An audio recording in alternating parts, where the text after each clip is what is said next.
Y precisamente esta mañana en vivo está con nosotros el abogado Sidney Citón para ampliar un poco más sobre esta situación, lo que ha sucedido. Abogado, buenos días, bienvenido. Buenos días. ¿Qué pasó ayer, luego de estas declaraciones donde se señalaba a 3 ministros, creo que eran 3, que no pagaban sus impuestos en Estados Unidos? El día de ayer nosotros recibimos invitación del periodista Álvaro Alvarado para participar dentro de su programa, y dentro de esa invitación nosotros abordamos 3 temas en particular. El primero fue la denuncia que presentamos ante el IRS contra 3 ministros de Estado y el ex ministro de la Presidencia. El IRS es el Servicio de Rentas Internas de los Estados Unidos. Servicio de Rentas Internas en California. 3 ministros de Estado de este gobierno y el ex ministro de la Presidencia de Metro, Jimmy Papadimitrio, porque siendo ciudadanos norteamericanos han dejado de tributar lo que corresponde. Eso se conoce como una defraudación tributaria. O sea, las ganancias obtenidas acá en Panamá tienen que ser reportadas entonces en Estados Unidos. Bienes, ganancias, dineros, cualquier tipo de patrimonio tiene que ser declarado en los Estados Unidos cuando eres ciudadano norteamericano. Claro. Esa es la situación en cuanto a ellos.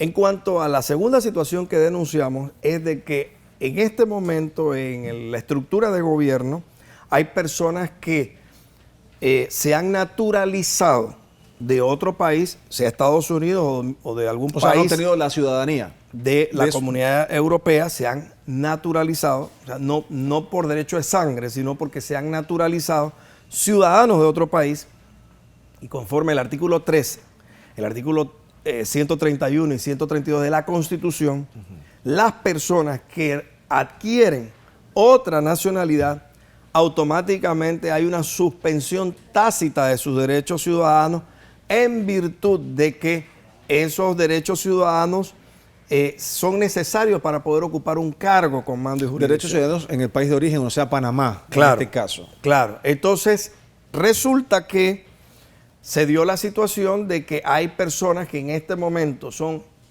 naturalizados de otros países y ocupan cargos con mando y jurisdicción y están violando la Constitución. Esa fue la segunda denuncia. ¿Y por qué permanecen ahí entonces, si esto es una violación a la Constitución? Bueno, lo que pasa es que el Tribunal Electoral no hace el mínimo esfuerzo. Debe ser el Tribunal Electoral el que tiene que actuar. Le voy a recordar el caso de Bosco Ricardo Vallarino. El caso de Bosco Ricardo Vallarino lo conozco perfectamente bien, porque en aquel momento los panameñistas que me buscaban como abogado me pidieron que yo presentara una acción internacional ante la Comisión Interamericana de los Derechos Humanos justo cuando se hablaba sobre el tema de su naturalización ante Estados Unidos.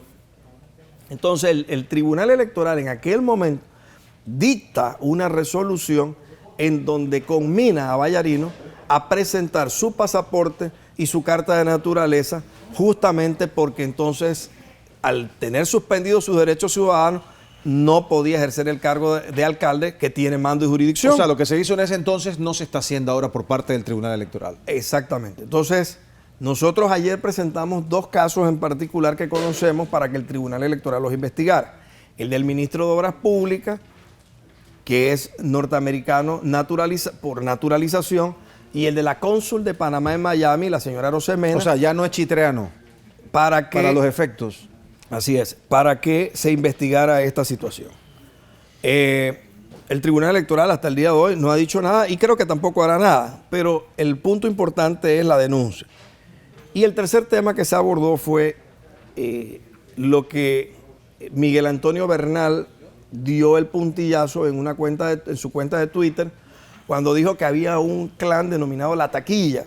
Ese clan La Taquilla se ha dedicado a facilitar medidas cautelares o fianzas donde el Ministerio Público no se opone o no apela, simplemente con el cambio de abogados de quienes tenían el proceso, a cambio de altas sumas de dinero. O sea, estos son abogados con mucha influencia dentro de los procesos. Identificados con este gobierno, sí. Para empezar. Son personas que cada vez que alguien cae preso, ellos salen en los medios de comunicación avalando con argumentos inverosímiles, estas detenciones. Hay una cantidad específica de Pero después se convierten en abogados de esas mismas personas y el colega que tenía esa persona que injustamente fue privada de su libertad, resulta ser que había hecho cualquier tipo de solicitudes para el cambio de medida, ya sea fianza, un sustituto de la detención preventiva por una medida cautelar más benévola, etc. Y bajo los mismos argumentos se las negaban. Pero llegó otro abogado y se la dieron. Ese clan La Taquilla, dije yo, estaba compuesto por funcionarios del Ministerio Público, de estamentos de seguridad del Estado, allegados a Palacio y por abogados.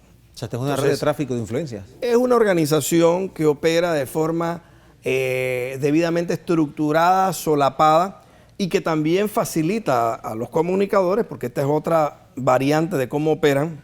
La información. Información sesgada o parcializada. Y por adelantado. Y después van donde la persona y le dicen, mira, si tú no quieres ser imputado, tienes que pagar. Entonces, hay varias modalidades.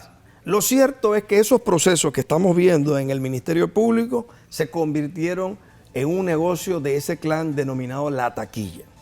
Salimos de Telemetro, nos fuimos a nuestra oficina, lo que nos haya tardado 15 o 20 minutos en llegar, y 10 minutos después aparece con una nota unas inspectoras o auditoras de la DGI, de la Dirección General de Ingresos, para indicarnos de que habíamos sido afortunados en partida doble, porque en una lotería habíamos salido premiados como persona natural y como persona jurídica para ser auditados. Oh.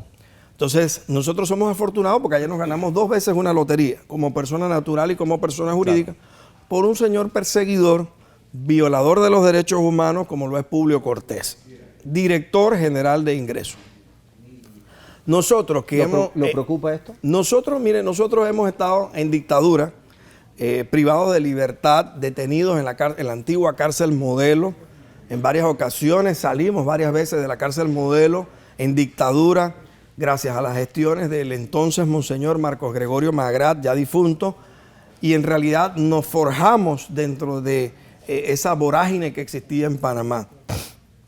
Pero al menos los militares, el Monseñor llamaba y concedía la libertad de la persona que injustamente había sido privada de su libertad ambulatoria. Claro. Pero ahora usted tiene una estructura de gobierno que hace exactamente lo mismo que cuestionó al gobierno pasado. Cuando se persiguió... ¿Cuándo empezarían estas auditorías? A partir del lunes. Este mismo lunes. Cuando se persiguió a Guillermo Antonio Adames y cuando se persiguió a Juan Carlos Tapia, después de haber hecho comentarios en el gobierno pasado, cuando había ese matrimonio feliz entre los panameñistas y Cambio Democrático, nosotros fuimos críticos de que se persiguiera a una persona simplemente usando a la Dirección General de Ingresos. ¿Son situaciones muy similares? Para estos fines. Exactamente. O sea, Publio Cortés está usando la Dirección General de Ingresos para esos propósitos aviesos. Él se ha convertido en un perseguidor, en un violador de los derechos humanos. Pero, como todo tiene su final, cuando esto concluya, a él le va a pasar lo que a muchas personas les ocurrió al concluir su periodo presidencial. ¿Qué consecuencias podría haber para Publio Cortés en este caso? Mire, en realidad él es una persona que está prestándose o sirviendo de amanuense a una persecución. Muy bien. Justamente nosotros denunciamos en Estados Unidos ante el IRS a 3 ministros y a un ex ministro como José Demetrio Jimmy Papá Demetrio, y él inmediatamente nos manda una nota con fecha del 12 de octubre. O sea, él tardó un mes en hacernos llegar una Abogado, nota. se nos está acabando el tiempo, pero yo quiero finalizar esta entrevista haciéndole la siguiente pregunta. Hay reacciones y hay reacciones. Hay quienes cuestionan esta decisión suya de presentar estas denuncias de estos ministros que tienen ciudadanía norteamericana y han dicho que si usted se convirtió en un agente del IRS al hacer estas denuncias. Bueno, déjeme decirle algo. Hay 2 formas de hacer una denuncia ante el IRS. Anónima, y yo no la hice anónima. Dando mi nombre, mi dirección, mi correo electrónico. Esas son 2 formas de hacer una denuncia. Entonces, yo he hecho una denuncia ante el IRS y puede que a mucha gente no le guste, pero lo importante es que yo respeto a los que no les gustan, pero respeto más a los que sí les gusta esa acción de mi parte. Okay. Hay preocupación y ese es el verdadero kit del asunto. Esa es la verdadera molestia. La molestia del gobierno es esa denuncia en los Estados Unidos. Okay. Porque me han estado llamando para preguntarme el nombre de los 3 ministros. Duerman tranquilos. Si ustedes dicen que no las deben, no las temen, duerman tranquilos. Porque en Estados Unidos, cuando les pidan cuenta, ustedes la van a poder dar. Así que sigan durmiendo tranquilos y no ha pasado nada. Abogado Cid, muchas gracias por pasar por acá ustedes. y compartir.